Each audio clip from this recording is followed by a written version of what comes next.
Welcome to the Nerd Party.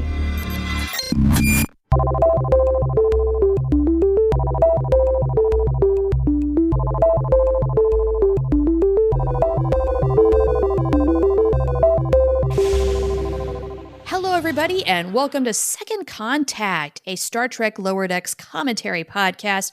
I am Charlene Schmidt, one of your co-hosts on this show, and with me, as he always is Tristan Riddell.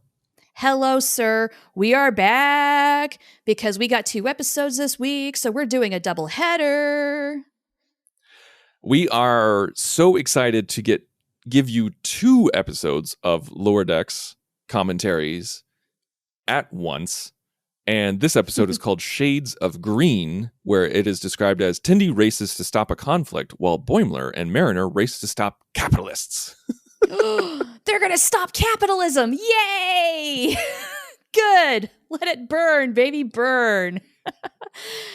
Not to be confused with the episode Shades of Grey, where they better not be doing a clip show, the second episode of the last season. Could you imagine? Honestly, though, I could see Mike McMahon having the audacity to do it, but doing it so well that we can't hate him for it. Do you know what I hate? Is that I didn't get the reference to Shades of Grey until you mentioned it just now. What? Oh my God. I was like, oh yeah, they totally had an episode called Shades of Grey. They sure did, buddy. I mean, how did you unsee that? I want to know. All right. Well, so should we get going? I don't want to talk anymore about Shades of Grey. Let's just keep going. Okay. Oh, wow, the brain bleach really did have an effect on you. Okay, yeah, so let's do this episode. Let's do the commentary for Shades of Green, not Grey. And here is what we do. If this is your first time listening to us, we're going to give you a countdown. We'll do 3, 2, 1, play. And when we say play, you hit play on however you are watching this episode with us. And we will give you a commentary talking all about what you see before you, or if you're just listening to us while you're driving around or what have you, and you've seen the episode, and you should have seen the episode. Hopefully we invoke some fun memories and have a good time. And how about it? Shall we get going? And make sure to cue it up after you see CBS Studios production. That is where we're queued up. So it's post the Star Trek intro, CBS Studios production, and then that's where we pause it, and that's where we'll all hit play. All right. Yeah. Good call. Let's all make sure we're synced up. So are you ready? I'm very ready. Okay. I am so ready. Here we go. 3, 2, 1, play. And we are back. So assuming that this is the Orion planet or something like that, because there's just lots of green. I had to assume so. Yes. And I had to wonder, was this place sort of like an Orion gas station? It looks like a convenience store. I think Almost it's like a storage bolero facility, like a warehouse. Yes, it is. Only it's not. It's a little scale model being trampled on by, what are these little, what does she call them? Like slug rolls or something like that. Slug rolls, that's it. Yes. I love that they're in their jammies and they're trying to figure out how to beat the Blue Orions, but they're having sisterly fun, like it's a sleepover. Yeah. And the mom comes in and is just like, okay, no more pillaging, Come on, Mom, please. Just one more.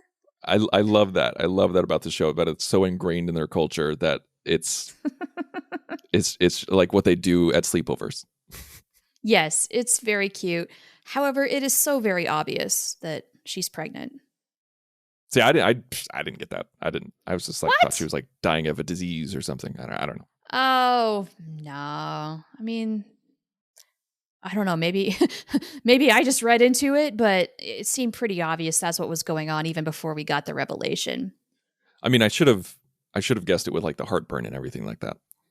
Well, yeah, heartburn, not wanting to be scanned.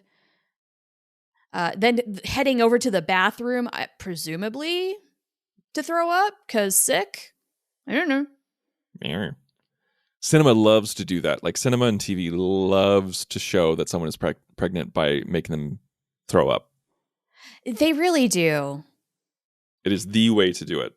And in, honestly, in though, I TV. am a little surprised this show did not we didn't see her throwing up because we've had plenty of puke on this show before.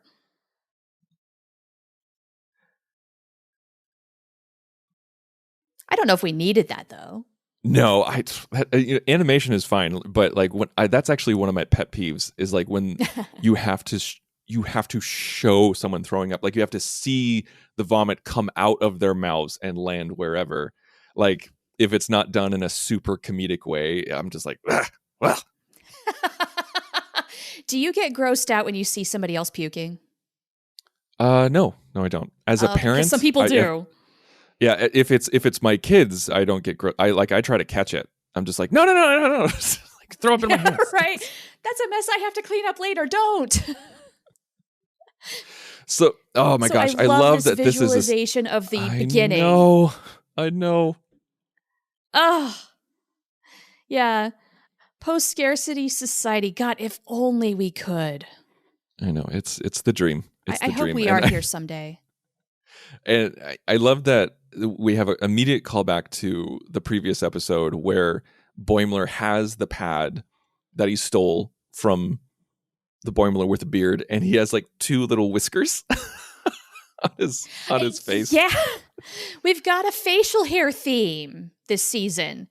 Last episode, it was Rutherford. Now we're going with Boimler and his, what are they, bointers? Bointers, yes. Which actually saved lives, so let's not chuckle at them. Okay, fine. I do wonder, how many are there? Because there's several, apparently. Are these ensigns supposed to memorize them all? It makes me think of Loeffler's laws. Ooh, good call. Yeah. This is an interesting dynamic in this episode between Mariner and Boimler. She's actually Boimler's the clearly responsible changed. one here. Yeah. Yeah. Well, and he's trying so hard to be the cool boss, but in the most Boimler lame of ways. Yeah, it's like neither is a betrayal of character, but we've definitely seen some growth over the past couple of seasons, coming to a head here where Boimler is taking the leadership roles. He's okay with doing it. Like he's still nervous. He's still Boimler, but he's much more competent than what we saw with the beginning of season 4 when I think T'Lyn had to help him through.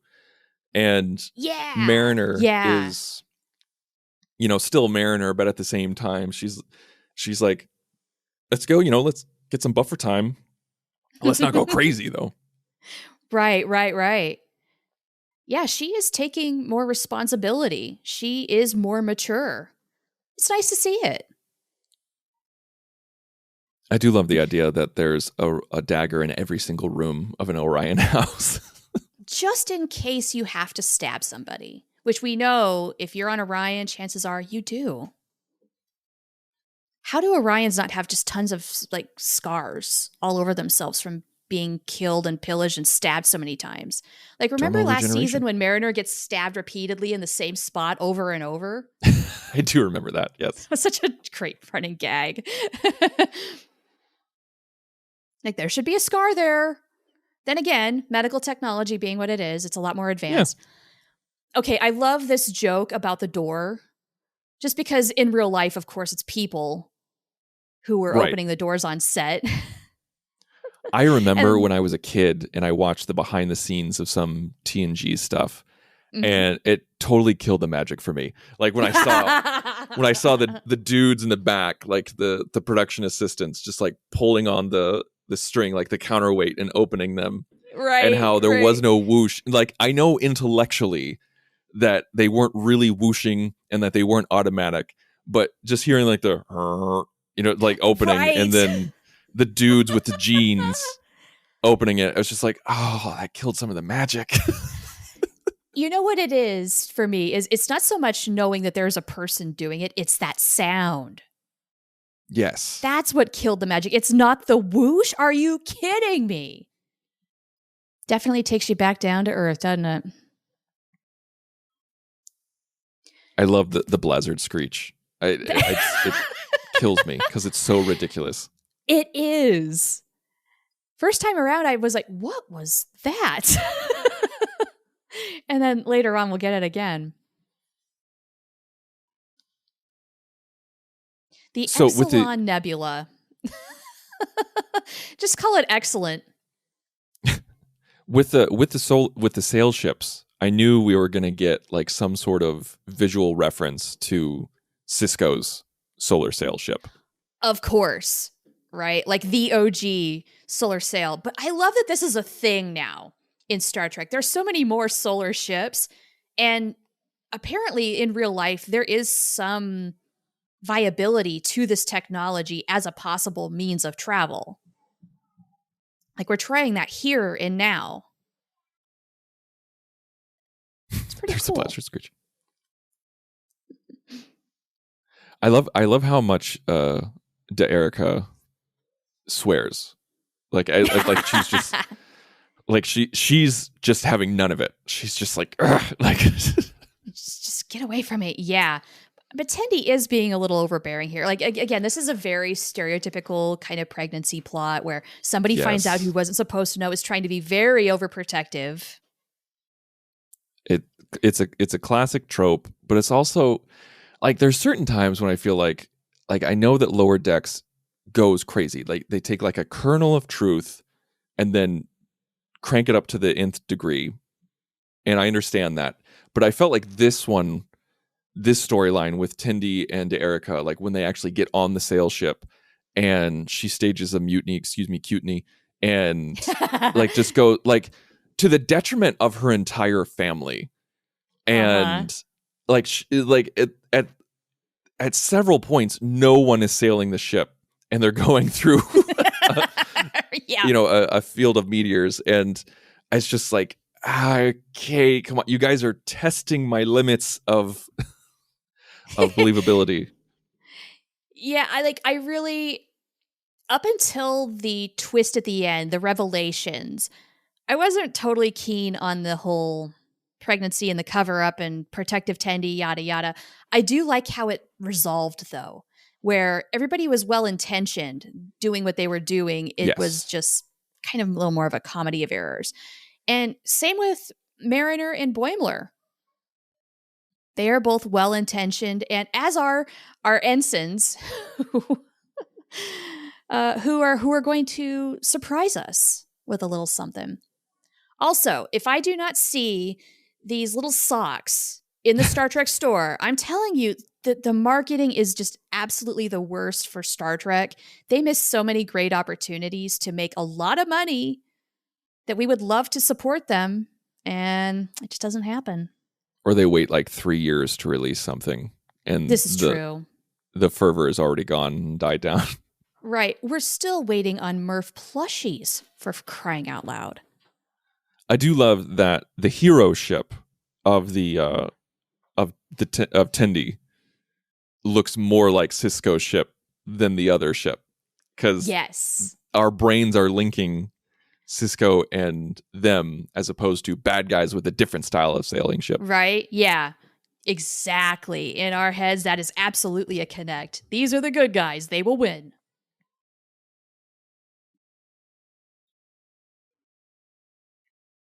Still working on that door. Who knew door repair could take so long? So I was wondering where they were going to take the storyline with the Sequoia, because we've seen it broken down and beat up since season 1. Oh yeah, this has been an ongoing thing. It was really weird to see it finished at the end of the episode. It was really strange, and it like had like guns on it and like painted teeth around it like a shark. Yeah, I mean, really, T'Lyn went to work. And I do love how she takes it apart at the end. And it's actually in worse shape than when she got started. That's when I started falling in love with T'Lyn. That was it? Nice. Was during the whole Sequoia storyline. And then like when she just kind of like drops the piece of technology in front of them and her face doesn't change. That comedic timing made me laugh so hard. That was so well done. Yes. And also, like the voice actress Gabrielle Ruiz, she's fantastic. She is. She is. And she is starting to come around on the convention circuit, and I guess is a real delight. So if you have the opportunity to go see her, go see her. Oh, I actually I got to go to a Star Trek convention a couple of weeks ago, and Tawny Newsome, That's right, in Chicago. Eugene Cordero, and Don Lewis were there, and I got to go to their panel and hear them talk. And it was funny to hear like Eugene Cordero. It was funny to hear him drop into his voice, like his Rutherford voice, because he popped out like an okie dokie, and nice. and he told the story about how he was just supposed to say it once, like in his first episode, but then like as he was doing his voiceover, he kept saying it. Kept adding it to the script, and the producers are like, "You like saying that?" And he's like, "Yeah, I do." And so they're like, "Okay, that's going to be your thing now." I love it. And now we're getting Okinopi. I want to see several variations of that theme throughout the season. That would be so great. But it was very fun because all three of them were very comfortable with each other, and it was cool to see them get along. That's so awesome. I really do love this cast. They really seem to enjoy each other, and they haven't exactly had a whole lot of time to spend time together. It's not like they're in the studio making this show. They're doing it all individually. Plus, they recorded a good portion of this show during COVID when they couldn't be together anyway. And they were not all together as a cast until very recently for New York Comic Con. Yeah, very recently. And that was not that long ago for us. Like I remember, I think a couple years ago, I saw the cast when they all showed up to the convention in their costumes. Oh, right. And I think it was Jerry O'Connell was there, Noah Wells, Jack Quaid, Tawny Newsome. I don't think Don Lewis was there, and I know that Eugene Cordero wasn't there. And so it was like, it was another situation where like most of them were there, but not everybody. And so they still hadn't seen each other. And this was before they showed up on Strange New Worlds, where I remember seeing them dressed up, and like everybody was like, man, they look perfect. Like the voice actors look perfect for their characters. They do. And this needs to happen. And it did. Yeah. Oh, more live action crossover, please. I love the idea that the butler bots, they just strapped guns onto the butler bots. They don't know what to do with them. Deadly Roombas. And gardeners, apparently. I love that whole, I'll prune you. Yeah, hands up or I'll prune you is what does that mean? Removing arms and legs?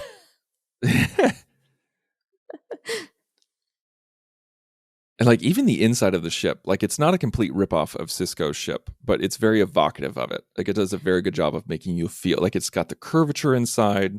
It's got the gold bronze. They are definitely calling back to it for sure. Yeah. Design wise. Yeah. Oh, I love that asteroid field. I know. That too. That color palette reminds me a lot of Prodigy nebulas. A lot of pink, rich purple, very vibrant. Oh, yeah. So I genuinely didn't know or guess how they were going to get out of this one. And now, obviously, they were going to get out of it. Yeah. We're watching a Star Trek episode. But I honestly was just like, how? What are they going to do? Like, I was like, what on earth are they going to do? So I was pleasantly surprised when all she did was just like shoot a Gatling gun, not Gatling gun, but a grappling gun at a passing comet or whatever the hell it was. Yeah, I mean, I really did wonder if a story was going to resolve just with Tendy's family taking the L. And that was that. Yeah. And like having to learn a lesson, or, you know? And that's kind of what they did. I mean, besides the whole, when they actually... Kind of. I'm not, I mean, you're right. Like, they did, they finished the race, but at the end, that is kind of what happened. You're right. A little bit. Yeah. I mean, there was a little bit of a twist to it, but at the same time, yes.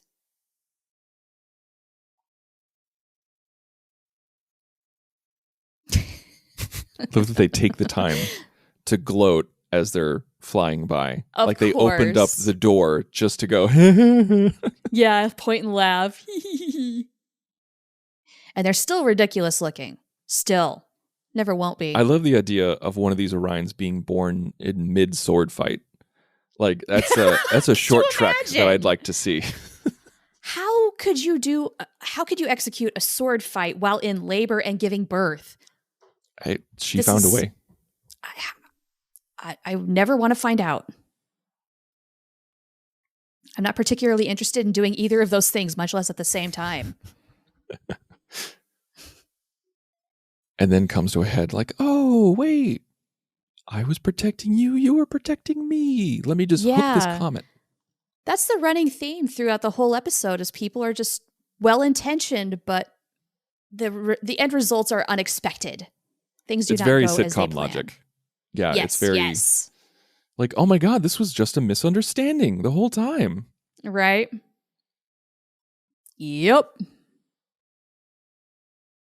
God, I love that solar sail. So pretty. I'm so glad we got to see something like it again. Yeah. Poor Billups. No, I want to see this story. Where's that story? I want to see that one. Billups flambe, man. Billup gets a dragon? Yeah, come on. A dragon. See, look at this. Look, it's got guns. The Sequoia has guns on it. Like she machine guns. That's wrong. Take them away. And the shark teeth. I do love the trim though. Like she is going for every little detail. And again, the whole misunderstanding, the reason why this thing never got fixed is because it's Rutherford and Tendy's little project. Aww. Which I think in itself is a callback previously when he wouldn't finish the model because he thought it was the only way to spend time with Tendy. And That's Tendy's like, no, you totally can finish it. We'll just do something else. Exactly. Yeah. You are absolutely right. Thank you for reminding me of that.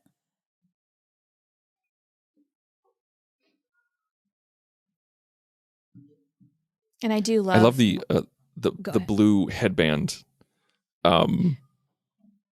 that T'Lyn wears on her head. Even though which makes me even angrier. Like when we have that Voyager episode where it's Learning Curve, where Tuvok is saying he's like, well, your headband is festive. It doesn't, adhere to Starfleet dress code or something like that. And I was like, why? Why That's on earth would that? BS. There's been plenty of other headbands in previous Star Trek. Like, didn't Ensign Ro wear one on occasion? I think she did, yeah. What about Valeris? I know. It was weird. It's just stupid. Oh, and we did. There's our puke. There's the puke. Oh, you're right. Just had to wait for it this time around. They got the puke in. Now, okay, stop me if I'm wrong, but we haven't had Boimler scream just yet in this episode. We haven't had a Boimler scream in this season yet, in these past two episodes. What? That's right. He didn't scream last episode, did he? Oh, no. Okay, you know what? It is not a Lower Decks episode until Boimler screams. I guess we'll have to wait until next week. Oh, we better get a whole lot more later this season to make up for this.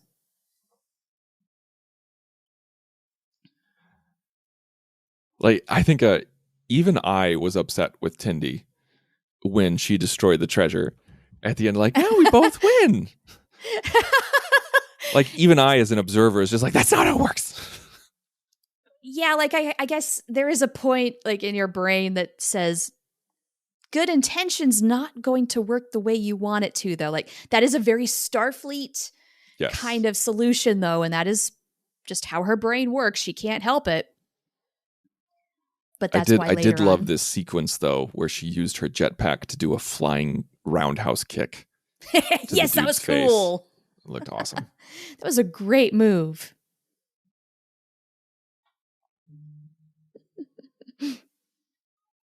Wish we got to see the Blizzard again.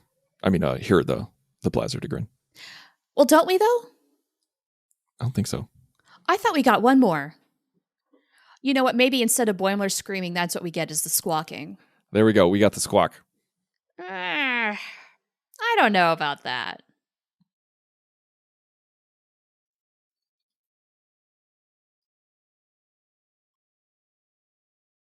I do appreciate how we do tie A plot and B plot with the whole giving the Orions, the now non-capitalist planets, treasures, I guess. Yeah, I As if like they're that. just Like going to totally was, willingly give them up. it was kind of a reset button, but it made sense. Like I liked it. It wasn't like a literal Yeah, reset it's button not that we terrible. got in Voyager sometimes, but yeah. Oh God, yeah. Like actual reset buttons sometimes. So yeah, this And of this is course, the we moment I did was have talking to have about. Tendi come back. Oh, of course, I'm glad that they didn't do it like mid-season or like towards the end of the season or something like that. Like she came back pretty quickly, and we see Guji in the back. Yeah. Oh, yeah. Good call. Did not notice that the first time around. And I'm glad that she didn't come back like right at the end of season, or not season, but episode 1 either. They took their time with it. They made sure that this was a good kind of rounded out story where it makes sense that she comes back when she does, rather than just let's get everything back on track. She's got to get back on the ship, or stall it out and make us think, is she ever coming back? And the what Mariner calls Tendi is now my favorite term for Tendi, where she says, "You beautiful green ball of optimism." It's a perfect description. But yeah, this wrapped up pretty quickly. It's just like boom, transferring the gold, jewels, everything like that, Yep. and then boom, it's done. Yeah, and the Part of me was just kind of like, now. they could still use that stuff though. Like it's still, like they could. You can you can Right, like make a couldn't they lot of stuff recycle with that into? yeah. You can use gold for a lot of stuff, like conductors and filigree. It's whatever. Right? Like, but nope, whatever. Yeah, I don't know. You couldn't just put that energy into the replicator to make whatever else you needed? Not Post saying, I'm just scarcity, I saying, like guess, doesn't energy really has matter. to convert somehow. I guess not. And they don't care. No money, no problems. Well, that's our episode. Thank you so much for listening. Make sure, tell us what you thought of this episode by going to thenerdparty.com/contact, select second contact, fill out the form. It'll send us an email, or you can find us on social media. You can find us on Twitter at Join Nerd Party, or on Facebook and Instagram at The Nerd Party. And you can find me personally at The Insane Robin. And you can find me at Oh the Profanity. Join the revolution. Join the Nerd Party.